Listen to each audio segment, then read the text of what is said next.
with it. The things you didn't know about Ghana that today you ought to know.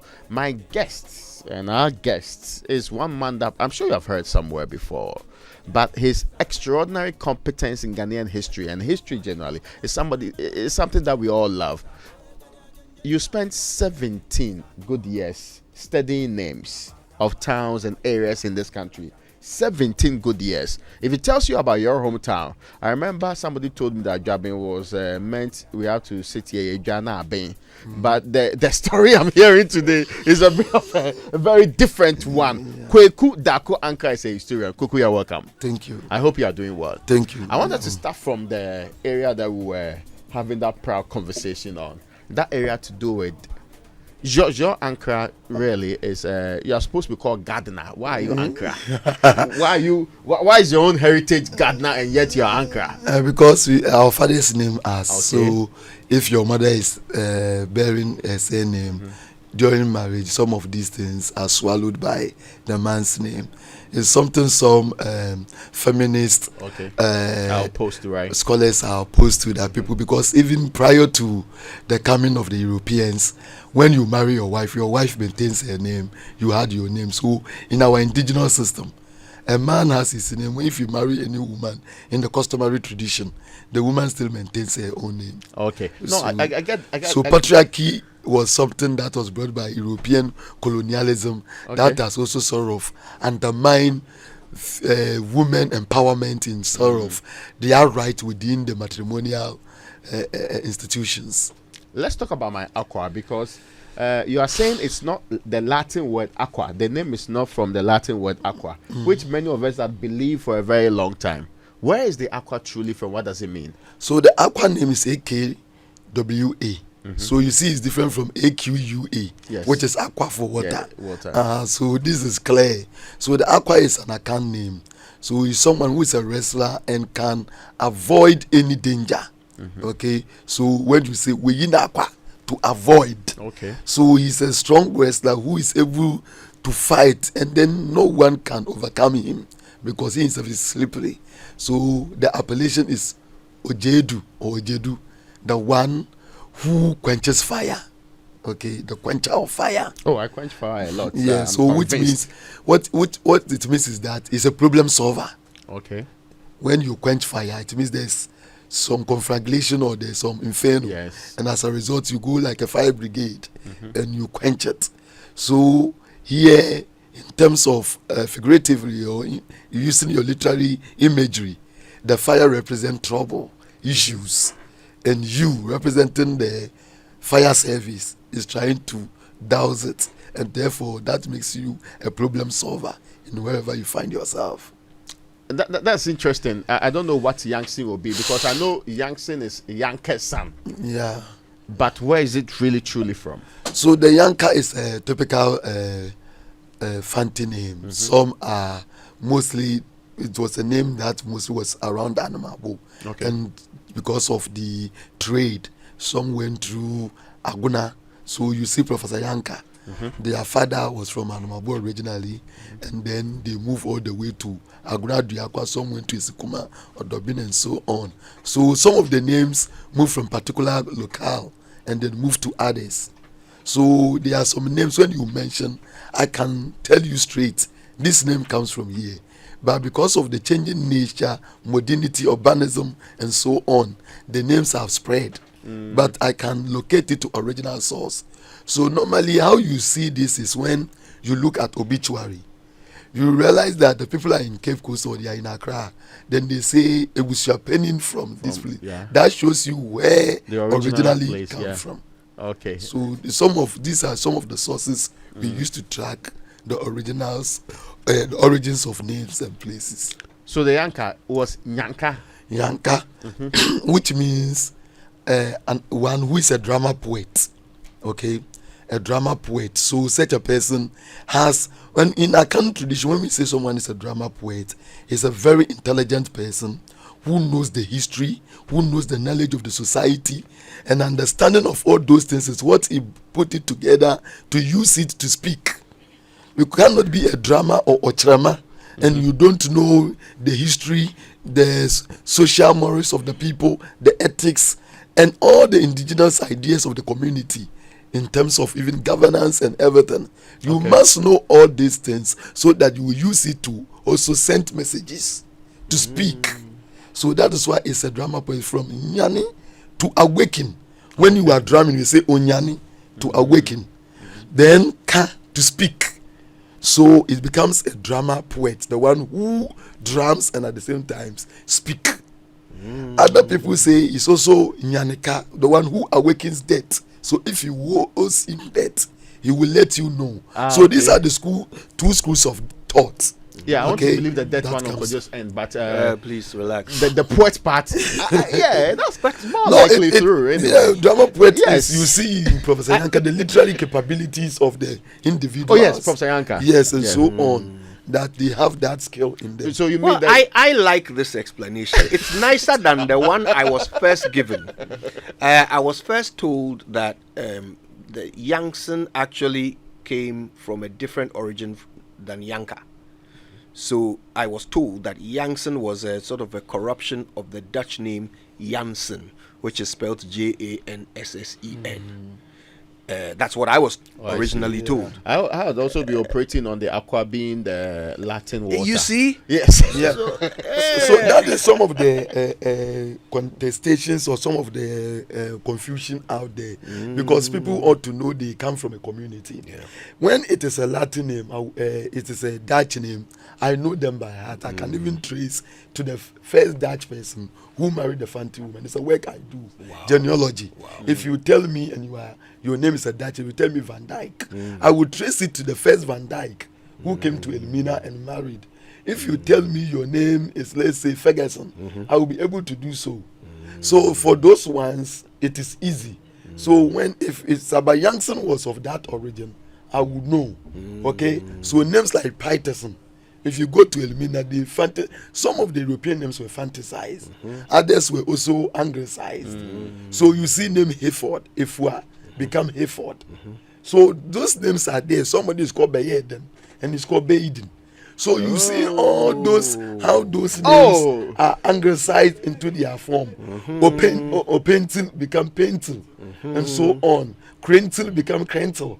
So when you see some of those names, Kumsin is from Kumsan. So those ones are names that fathers give, patronyms. So when the father give birth to his son, then he say, okay, let me add the son, which is a son. Among the how do you call it, the Irish, they use Mac or O. So you see bride, O'Brien, or Guinness, at Guinness. So son of Guinness. So that is the way we also do it with your Yanka. Yanka Neba becomes Yanka's son. So he becomes Yankson. I see. Odami, is it something to do with Dam? No. Odami has to do. I'm just checking. Yes, Odami has to do with the cockerel's head. So it's a crown, the cockerel's crown. Odami. So those people, they are people when it comes to matters of danger, they are fearless and they are able to handle it. So it's the cockerel's head that we told, or dummy. So it is also about something that has to do with the red colored powder in the olden days they put. Also about dummy. It means the one who is prepared for an action. Okay, so that is where it comes from. It has nothing to do with. I'm happy that you clear that one. It's good you are here. It's good you are here because we may have gone another way. Anyway, suggesting another meaning. Indeed. We're having a fantastic conversation, learning about the origins of names and such. And we're about to learn the stories behind our independence story. There is one accepted independence story, but there are many stories behind it. And today we're going to explore them all. Stay with us. On air. Your morning radio. Independence is what we're celebrating today in Ghana after 67 years since Kwame Nkrumah won this very big battle for Ghana and Africa. But there were things that led to this victory that Ghanaians don't know, right? Certainly. Yeah. Well, why don't you lead us through a few of them? First of all, let's start with this idea of the name Ghana and where it came from. We are told that J.B. Dankwa chose the name for us. Anyway, so Ghana as a name we know goes to medieval Ghana kingdom, which was found in present day Mali, Niger area. And it was called Ghana because it means the king, because of the nature of that medieval kingdom, its ability, its economic power, and so on within the area. So over the year, many accounts, believe that that is the area we used to be before we migrated southwards. So that has been, if you ask the Fantis, they say, Timbuktu, we came from Timbuktu. So you see Obejeke song with Jeshon, Social Timbuktu, Ghana, Mali, is trying to tell you from the origins of the place the accounts came from. And this is accepted. So J.B. Andaman in 1897, he wrote the first work called Gold Coast Almanac, or the Gold Coast Guide. And in it, he suggested that in the future, if the Gold Coast colony was to become a self-governed state, he thinks, owing to the fact that we come from there, the original name as it was pronounced there was Jinawi, Ghana. So the name Ghana should be made for that independent nation that will come out. He didn't know because he was writing in 1897 when there was the agitation for the land bill. Yes. So he made this critical argument. Then Lady Lugard, when he was writing his book on the Gold Coast tropical areas in West Africa, also said, if you look at all the Akan states, and in line with Anaman's thinking, most of them were coming from the old Ghana Empire. So it seems that this nation, many of the people were coming from old Ghana, and it will be very important that in the future they can choose such name. Then Dr. Fage, who was also a historian at Achimota College, also wrote and said that most of the Akan people seems to have also arrived from the same Ghana confluence.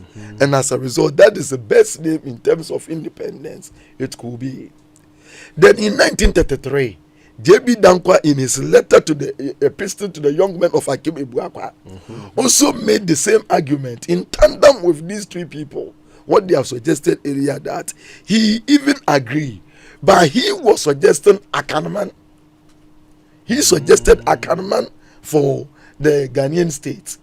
So over the years, he continued to review his own claims. So by 1946, when the Ashanti has joined, and then he saw the coming of the northern territories into it, he went back to the suggestion of the Ghana. And so this idea of Ghana becomes a reality that was in the minds of all our nationalists who were fighting for independence.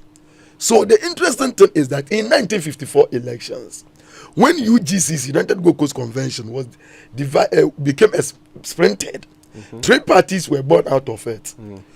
Dr. Kumi Ansakwe took his party out of UGCC and he named it Ghana Action Party in 1954. Yes, before independence, when we were still called Gold Coast.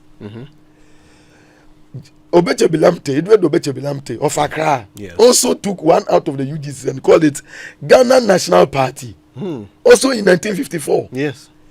Dr. K. Ebuzia from Wenchi also took one and called it Ghana Congress Party. Why would a nation that is Gold Coast in 54 until 57 we became, these people were suggesting Ghana at the time? This goes back to suggest to you that it is not something that was in one person's mind. It was all of them were in the known of works that has been done by Anaman, by Lady Lugard, by Fage, and then the ones that was also added by J.B. Dankwa. So J.B. Dankwa is not the original person to suggest. It goes back to Anaman in his Gold Coast Almanac and Gold Coast Guide in 1897. That's fascinating stuff. And you see, this is what we should see in our textbooks in schools, right? That's true, actually. Yeah, Yes. yeah. Not some abridged version of history, but really where it all started. The Gold Coast Almanac, is that a publication that we can find? Oh, you can get it. You It's can amazing. get it. Gold Coast That's Almanac. amazing. That's amazing. All right, so let's also talk about the Fanti Confederation. We keep hearing about the Fanti Confederation. Let's learn about their role in Ghana's independence. Thank you very much. So the Confederation came as a result of series of wars that the Fantis have sustained with the Asantis. Per their incursions from 1807, the Asantis had their first war with the Fantis, and then in 1822 there were some sort of skirmishes. 1824, the Battle of Nsamanko also occurred, and the Fanti lost with their British allies. Okay, then in 1826 at Katamanso, the Ashantis were first defeated. They moved back, and from that period all the way, a treaty of Formina was signed in 1831. Right. That gave some sort of jurisdictional authorities to the British in terms of crime and adjudication of certain British common laws in adjudication of issues. So this was smartened around Her Majesty's forts and castles. But Governor MacLean used the opportunity to gradually push it into the interiors, even when the 1831 Treaty of Formina does not give that sort of power to them.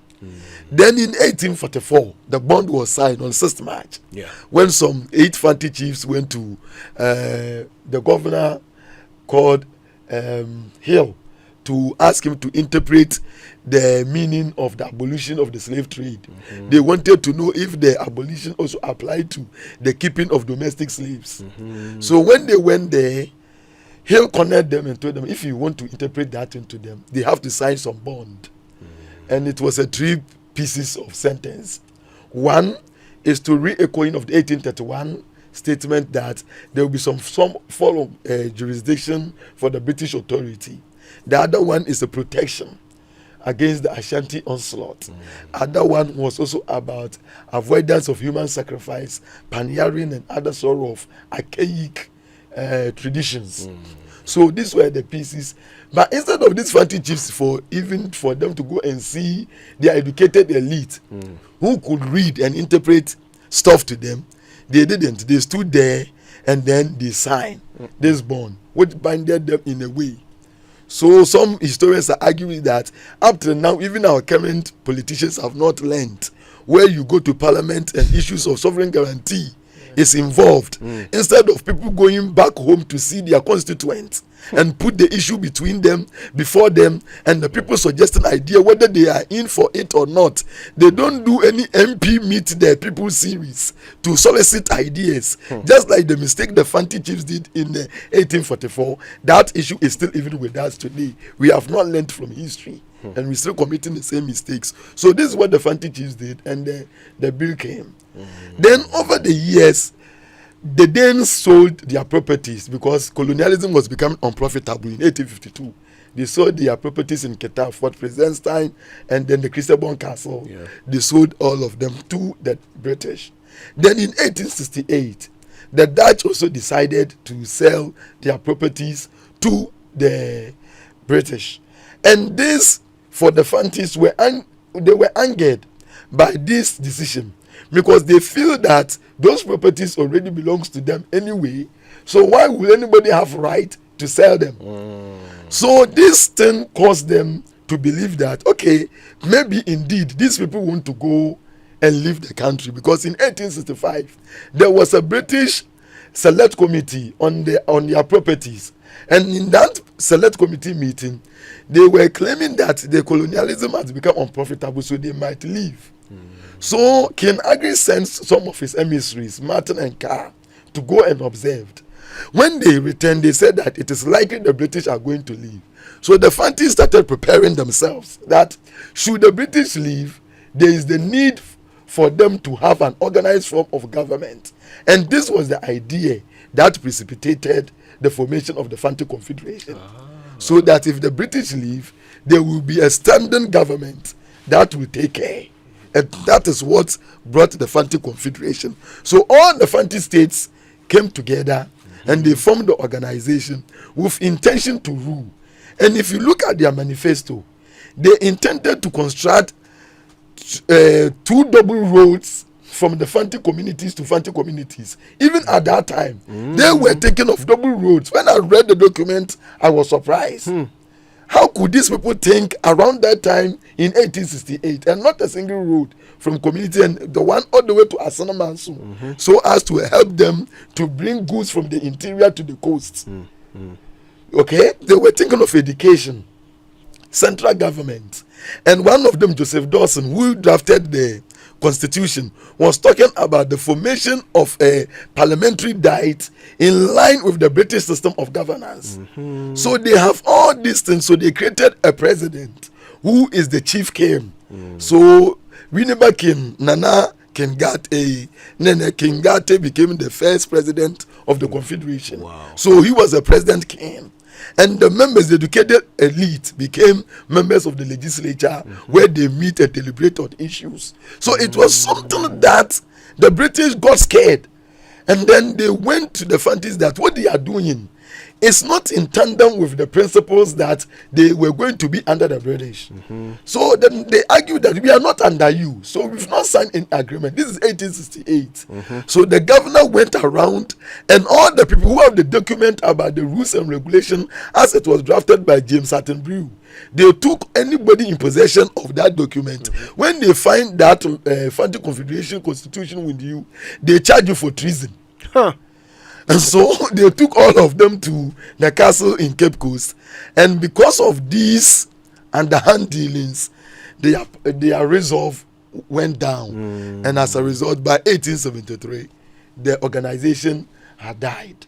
But that would have been the first attempt at independence by Ghanaians. That is it. So that is why we not even an attempt. They started it. They started it. So that is what many argue is that is the first movement for independence at the time, because these people were forward looking that should British leave, they are taking over. And even when British didn't go away, they were still trying to actualize their plans.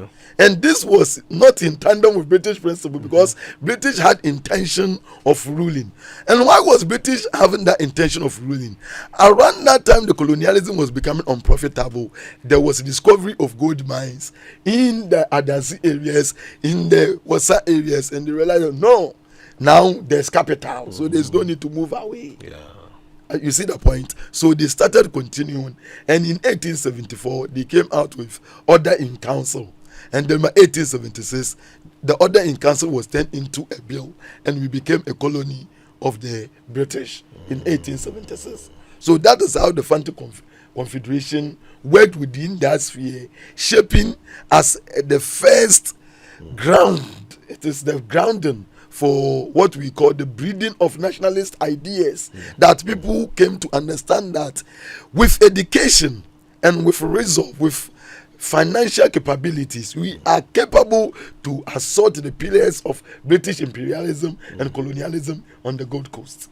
Now, there are 2 laws that I want us to touch on very quickly because they are fascinating, not very well known: the Crown Land Bill and the Forest Land Bill.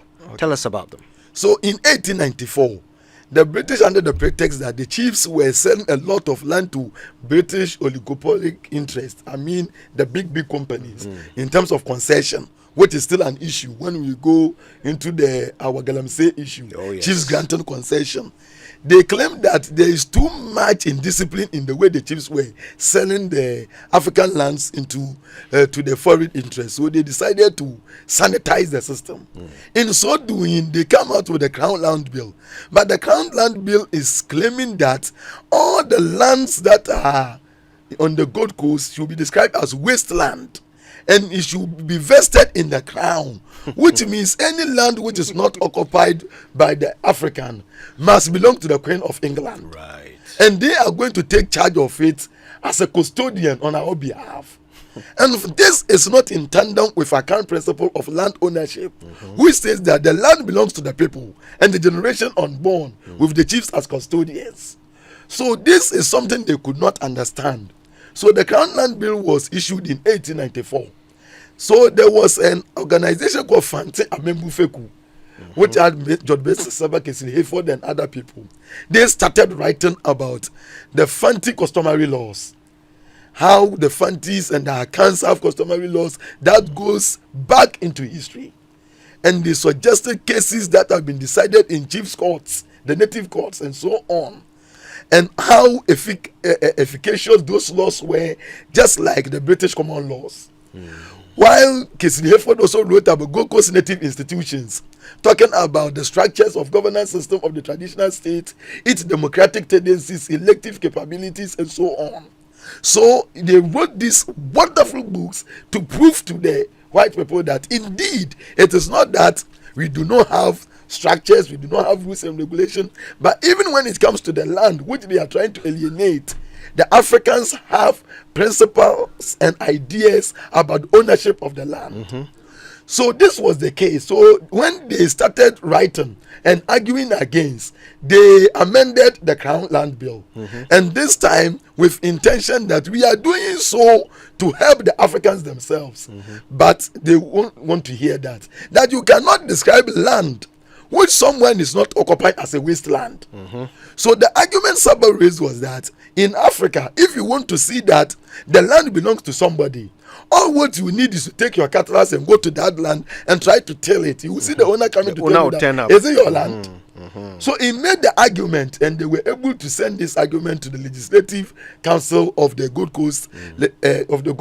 They made argument, sent deputations or delegations to England in 1897. Jacob Wilson, who was the president then, even have to hire a ship, and all the people went to England to go and argue their case at the House of Lords, and they were able to win their case. And in 1897, Gold Coast was saved from the atrocious situation that occurred in East Africa and South Africa, where Zimbabwe today, the land went to the white. In South Africa, the land went to the white, because they did not have people, educated elite of that nature in Gold Coast as we had. Okay, so even by 1887, Saba was already a lawyer. By 1892, Kofi Asam was a lawyer. So Gold Coast had a lot of lawyers and educated elite at the time who were contributing towards the fight against British oppression and attempt to alienate African land. And so they were able to defeat their land. Is it true that in 1927, unlike today, when as long as you are 18 and of sound mind you can vote, in 1927 you had to own property before you can vote? Yes. So at first, when the principles and idea of voting came, it came over the National Congress for British West Africa suggestion that there is the need to allow the educated elite to participate in the governance of the Gold Coast, because the idea of using the chiefs to rule is a colonialist idea in line with indirect rule. So if there is the need to expand the frontiers of governance, there is the need to incorporate the educated elite into the system. And so they suggested that there should be municipal elections. And within that municipal elections, when it was going to start, they say it is not anybody who is educated or has property to make decision. All over the world, it started like that. All over the world, voting system started with property rights. So people who own property at that time, they were suggesting, some were suggesting £26. But Kojo Thompson of Gamambi Party, for instance, argued that it should be reduced to £3, so that ordinary people who has also put up their burdens somewhere can participate. Other than that, the election will become elitist. And this was argued, and they finally agreed. But it did not include everyone. But still, ratepayers were allowed to participate in the election. Fascinating. We're talking to Kweku Darko Ankrah. He's a historian, and he knows the stories behind the story of independence. It's so fascinating. When we come back, who was that white man who first promised free SHS? Stay with us. We'll get into it after these. On air. Your morning radio. All right, let's get back into our conversation with our historian. And before the break, I told you that we'll find out the origins of free SHS. So, I mean, it clearly wasn't first thought of by the NPP or the NDC or even the 1992 Constitution. Yeah. As it turns out, there was a political party before independence, helmed by a white man, that promised free lunch and free education. That is Della. Della was a good coaster. Okay, he was a white man who have traded here, have made money, and during the elections, he decided to come out with party that Kweku Darko has stolen the name, Freedom Party. Oh, I see. So this guy put up his party and decided that he will supply free food, particularly corn beef. He was interested in giving them corn beef for them to enjoy, and also giving opportunity, give free education for the youth. So he was promising, but unfortunately for him, you know, being a white and we ourselves fighting for independence, his issues and arguments just fell. Nobody was listening but he didn't see himself as an European, because he has also become a Gold Coaster, and as a result, that is how he felt that he should be seen. But we were also having a larger objective. Already we are under white colonial rule. We could not have listened to another white man, whether what he was saying was a pretext just to gain our confidence, and then afterwards perpetuation of the same colonial ideals. So he made a good argument, some of them which Nkrumah also accepted. Of course, Nkrumah had his own idea. The 7-year, 10-year development plans have been carried. It was something that he has done already. But this guy was also need to have a message for the people to vote for his party. Unfortunately, his name did not even enter the ballot for him to get even. So he's always often mentioned in a footnote by Dennis Austin in his book. Okay, so normally it is only Austin who, among all the other historians who have written about Gold Coast history, was the one who gave him some small historical footnotes in his So he work. wanted to use corn beef to become president. I think at that time, maybe. Not a bad idea, really. Well, I mean, today he might have succeeded with all the vote buying that goes on. He might have succeeded, but not back then. I would have preferred free lunch, you know. Not back then when Ghanaians were hell bent on independence. And today, to be a white man, I think we'd have still suffered the same. Well, I mean, we We are did not vote so for a sure. half Scottish, man as president, and he was head of state for a very long time. So, well, you never know. You never know. Okay, well, his wasn't the only unique political party around that time. There were a few others. Tell us about the Muslim Association Party. Also, before we go to that, Kuse Constitutional Reform of 1948 made it imperative that we are heading towards independence. Right. After the failed Watson Commission report, which was describing Nkrumah as outwitted at birth.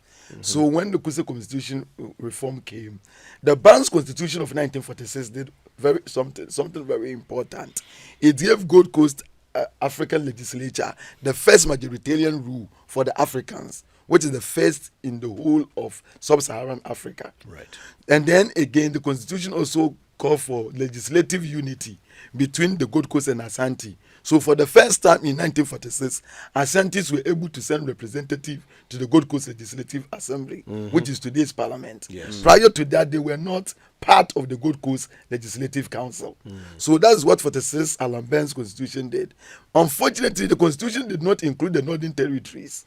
And that was what Kuse Constitutional Reform of 1948 sought to do, that it will add the Northern Territories. But it also came with a caveat that because in the Northern Territories, they have not had any political party discourses up there, the Northern people will represent their various communities, not as a party. That is why the idea of Northern People's Party came. So they were called the NTs, Northern Territories. They were representing their communities. And so in the 1951 election, there was no political party activism. Even though UGCC had opened a branch in the Northern region in 1948 with Adams as the first person. Ebenezer Adams, who was the first person, he was even at Kumasi, and he went to the Northern Territories to become the General Secretary for the entire Northern Territories. And then one R.S. Al-Hassan, also, who was a transport driver, also went to him, and the two of them were operating from 1948. Apart from that, there was no presence of UGCC in the community. And when CPP came in 1949, they spread their rings and they went there. But all the partisan activities was stopped in the Northern Territories because they have not been part of the Legislative Council. So in Kuse, constitutional reform then drive the 1951 election, the first practical attempt towards our self-government. So in that election, Nkrumah led the Convention's People's Party with their forceful motto, as you know, self-government now. Yes. And Nkrumah always was arguing, and his argument to the masses, what catch up with them, is that seek ye first the political kingdom, and all other things shall be added unto you. So that argument really catch up with the youth. And the CPP, UGCC was also going with their short government within shortest possible time. Now, other educated elites who were mostly domiciled in Accra, Olenu, and several others, Kofi Edumwa Bosman, Dr. Nanka Bruce, also founded a party called New Democratic Party. People often call it short domos, or the Ghana people called Kuhi, the New Democratic Party, NDP. And then the three of them went into the 51 elections. In that 51 election, Nkrumah won overwhelmingly. In fact, UGCC won only 3 seats in that election out of over 80 representatives. Wow. JB Dankwa won for the 2 Acheme Buakwa. He and Pauli, William Oforiatta won. Even Dankwa's win was just 10 votes against his cousin, Aaron Oforiatta, in that elections. Buzia lost the election in Wenchi. At that time in 1951, one can loan your seat to another person to represent you in the election. So Dr. Isaac Abdonton Asafweje from Ashanti, who won his seat, loaned his seat to Buzia. So that is how Buzia entered the 1951. Because he lost He lost Wenchi's seat. Okay. And that is how he came. So there was a fight in Parliament. Imagine. Where Buzia was attacking Krobwedusei of not being highly educated, and then all of them making noise, and then Krobwedusei will say, it is interesting that people who came through this honorable point through the back door will have the effrontery. So you see the kind of things that was going on there. Interesting. So that was the kind. So Nkrumah then started ruling from the 1952 as the prime minister and the leader of the government business. Right. Then, because we were still in the experiment stage, in 54, Van Leer Constitution also came out. This time, election in the Northern Territories will be going to be based on political parties. The party politic was opened in the Northern Territories. So Northern People's Party was founded with SD Dombo and his groups, Abe Ifakabo, all of them coming in from that party. And then CPP also opened branches there. And they contested the election effectively against the Northern People's Party, even though overwhelmingly in that 1954 elections, they will emerge as a winner in the Northern Territories. Again, UGCC, as I explained, as a result of the overwhelming loss in the 1951 elections, the party are divided into 3. So Obi Jebilamte came out with Ghana National Party. Dr. Kumi Ansekwe of Ikwapim came out with the Ghana Action Party. Buzia himself came out with the Ghana Congress Party. And then the Muslims in Ghana, Alhaji Ahmedu, Baba Lamin, Balogun and Co. also came out with the party, which is called Muslim Association Party, which started from Kumasi, where the Salakin Zongo there was highly involved, including the Azo Zongo scene on the Gold Coast, And then, so the party was called Muslim Association Party, but they elected a Fanti man called Kweku Darko Ankrah. Kweku Darko Ankrah is the first well-trained communist scholar, and he's also the first professionally trained journalist in Ghana. So this guy, Give us the name again. Kweku Darko Ankrah, he's from Elmina. So Ankrah was chosen, and because he's not a Muslim, he had to proselytize to become a Muslim. Wow. So he did, and he was called Mustafa Rena. So when the CPP people, they go on campaign and they say Alhaji Banza, Mustafa Rena Banza. So that's what the song they used to sing about him, that he's not even a proper, because of politics. He had decided to proselytize to lead the Muslim Association Party, but he did very well. In addition, in the Volta region, there was a sectarian party there called Awon Youth Association, led by Modesto Apalu. That one was also coming. Then we have the Togoland Congress, led by SG Antor. So all these parties also contested the 54 elections. And then again, CPP won the election.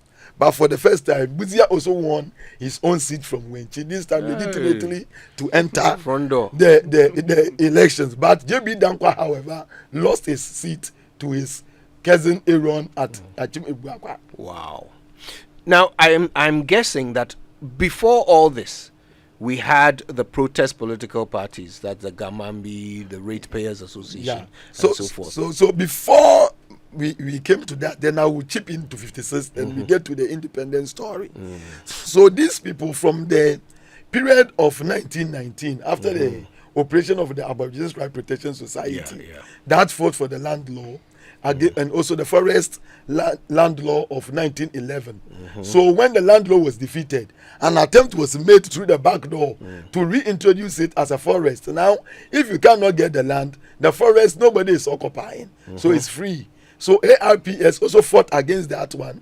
Also fought against the amendment of the Native Jurisdiction Ordinance, which expanded the powers of the chief. Okay, so by 1919, Kesiri Heford and then one Nigerian based doctor on the Gold Coast called Dr. Richard Akinwande Savage had thought of how to better bring the independence agenda quicker.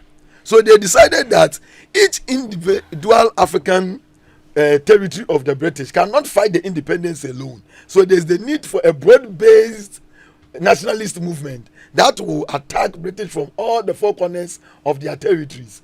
So they founded the National Congress for British West Africa in 1919, and when they founded it, they used it to argue for the elections and the constitutional right, formation of university, and so on. Kesiri Efford, in fact, in the 1920s, argued that there must be a university to be sited at Ashanti, so that it will encourage education for the people in the northern territories to understand the concept of education that has benefited the people of the south.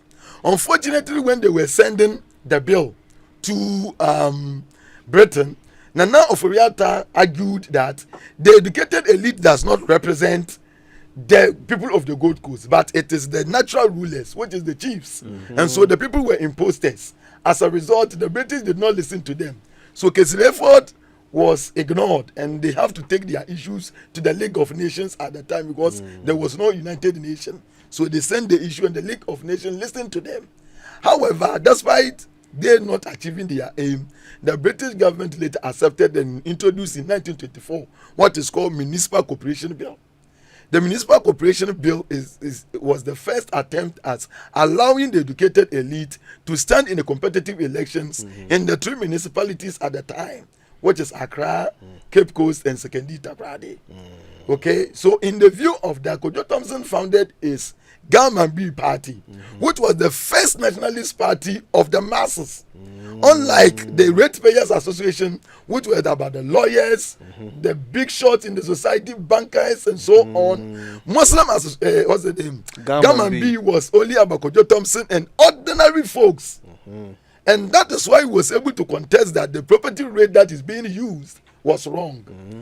Fortunately for him, around that time, he had the support of ITA Willis Johnson, okay, who was a trade unionist from Sierra Leone on the Gold Coast. And then we have Nnamdi Azikiwe, the first president of Ghana, of Nigeria. He was also a journalist on the Gold Coast, editing African Morning Post. And he was the one supporting Kojo Thompson that Africans need to use the mass movement as the only way to drive away the white people. So he even wrote an article, does an African have a God? And questioned that only the white man God is better, and critique the whites heavily. So as a result, he was even, how do you call it, deported from the country. But in whatever it happens, these two people play critical role in helping Kojo Thompson's party become a formidable party for the masses. So if we are talking about the first radical party of the masses, it is A.W. Kojo Thompson, who is named after Kojo Thompson Road, whose party is the Gamambi party. And then Dr. Nanka Bruce, well known for the governors after governors called him the best dressed man on the Gold Coast. Always wearing coats, having his coat bought from Britain, from the best of the boutiques, and with always a flag tag to his upper left. So he was well known, an established, well known, better. He was in fact the third Gold Coast medical practitioner, third person to qualify as a medical practitioner. Wow. So this is a man with a huge political clout within the intellectual circle. He was also heading the Accra Ratepayers Association. And so these parties went into election in 1927. So Kesiri Hayford stood on the Ratepayers Association in Second D, and he won the 1927 elections there against a Dominican who has also come to Kweku to become a lawyer called George James Christian. He won the election against him. So in terms of our politics today, Kesiri Hayford will be called the first member of parliament for Second D. Yes. Then in Accra, it was won by John Glover Addo, who is a Ghana lawyer. He won the 1927 election against Kojo Thompson. Okay, so he emerged. So in Accra proper, the whole Accra, he is the one who also say the first member of parliament. In Cape Coast, however, Kobina Sechi says, no, if the white man is not going, if the African is not giving all the powers in the Legislative Council, Cape Coast will not represent. As a result, Cape Coast was not, there was no election run in 1927. So the governor went back to Cape Coast and begged them that they cannot rule the country without Cape Coast, because that is at that time the political hotbed of the Gold Coast. So they talked to them and finally they agreed. So Kobina Akukosa, who will later become the first Chief Justice of Ghana, stood at Cape Coast and won the election and became the first member of parliament for Cape Coast. Wow. And he was on the seat from 1927 to 1940 Amazing. without any challenge. Well, we're getting closer to the independence story. Ray. Yes, can we say that was the first election in this country, the 27 one? Yeah, the 27 election is the first competitive elections where it was individuals were elected on their own merit without appointment from the colonial regime. Fantastic. Fantastic. All right, as we inch closer to the independence story, let me ask you this. We all know that the first president of Ghana was Kwame Nkrumah, but it was almost somebody called Kwabena Boni. Yes, so what happened was that when around the 1948, a lot of issues were happening. One of them, we had the swollen shoot diseases, which was affecting cocoa. So many cocoas were cut. There was also a cocoa hold-ups, where the prices of the cocoa were low and cocoa farmers have decided that they are not selling, and so on. Within that same time is after the war, where grievances has been expressed by the veterans who went to the war, that there were certain conditions that were promised by the colonial government and they were not being met. So these people were agitated. Again, there was also massive unemployment. To top it all, the Association of West African Merchants have also been holding goods and thereby leading to escalation because of the cartels they have formed. And this was really pushing the economy in a near hostility. And as a result, Kwabena Boni, who was the Uswale Temanche, decided that he is going to go on a boycott. That is why we call him boycotting in Ghana's politics. Yes. Okay, so he decided to boycott, to lead the Gold Coasters to boycott against all the European goods. And so he gave them warning. They started laughing. They know that the longest strike that have ever happened in this country, the railway strikes in Second Takrady, it didn't even last 1 week or sometimes even 5 days. So they were laughing that it would come to a knot. But this man was very resourceful. He used his own money and sent cablegram across the whole country and warned politicians from the CPP and UGCC to desist from participating. He had his own people, youths who were ready to lead this charge. In Kumasi, he had someone like Robo Edusei, who was a seller of newspaper and working very hard there, organizing Ashanti youth. In Koforidua, he had his people. In Sekendi Takrady, he had his people everywhere. So on the day he sent cablegram, and all the Gold Coasters come, and then they boycotted the goods for over 2 weeks going. Nobody was buying. So this European companies then called Association of West African Merchants. That's the organization they formed, also known as AWAM. That is where the term awam came from. To do tricks and rise the price. Then you are doing awam. Okay, so these are one people. These are one people because of what they are doing. The boycott went on, and because the boycott was going on, and they have shot this, the politicians also entered into the fray, and the looting started, and the whole thing was thrown open. The political space was thrown open. So Nick Obnabani, upon what he did, if he had it was a politically calculative at the time. There was a vacuum, and he was the one who had caused all these things to occur. He did not position himself, and he left the space open, and Nkrumah entered, and he became the Messiah around that time as the person who was speaking for the masses. Interesting.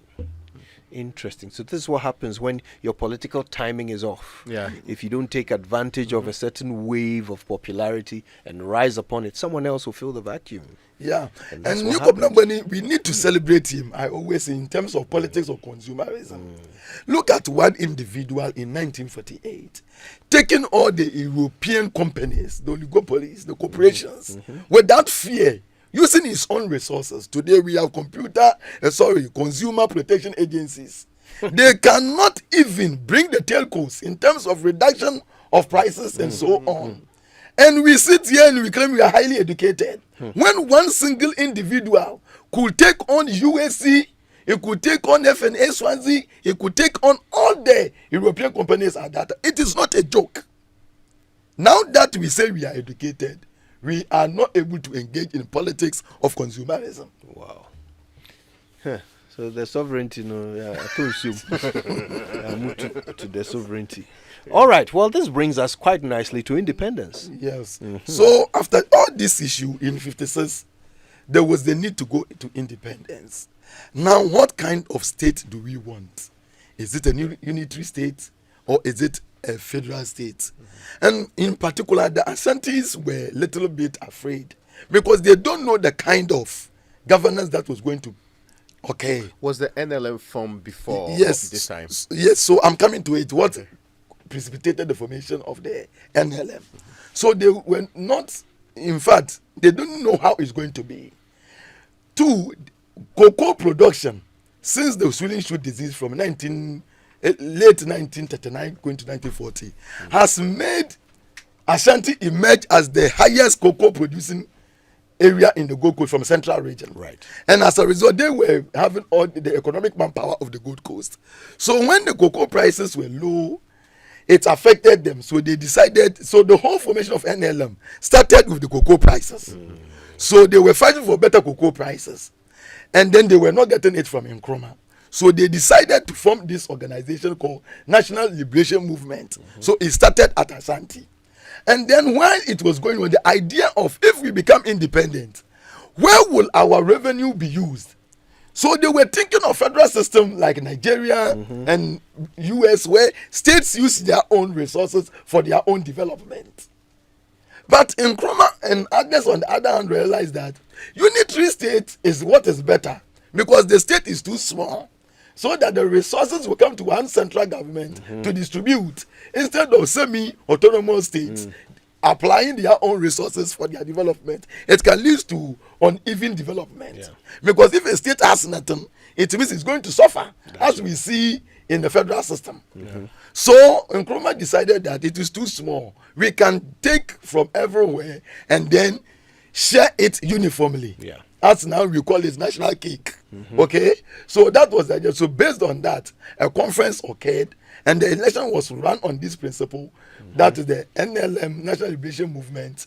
At that time, Ashanti Base, Buzia went to join, Olenu went to join, and almost all the people who were in the UGCC then also went to join the party. So other than the UGCC or the Dankwa Buzia tradition, as we call it, would have died had it not been for Bafo Seyakoto, who came out of NLM to let the party survive to this day. So Bafo Seyakoto's contribution to the survival of the party called MPP today was in the NLM's formation in 1956. And they went into the election, and then they lost the election again, And because Nkrumah won the 56 election, he emerged as the president, the prime minister, and our leader in 1956, 57. And that's the story behind the story. My goodness, this has been such a fascinating trip down memory lane. And listen, I've got to say, if you are watching us on Facebook Live or on YouTube, you will notice that historian Kweku Darko Ankrah, he didn't even come with one piece of paper. Yeah. Everything he's saying is coming from memory, right? And he's got all the numbers and the names and the dates and the facts, and this has been such an amazing experience, learning from him. We are definitely bringing you back. Absolutely. There's so much more we can learn about our history, our origins, our identity, and we certainly look forward to future conversations with you. Until then, though, Kweku Darko Ankrah, thank you so much for your time with us this morning.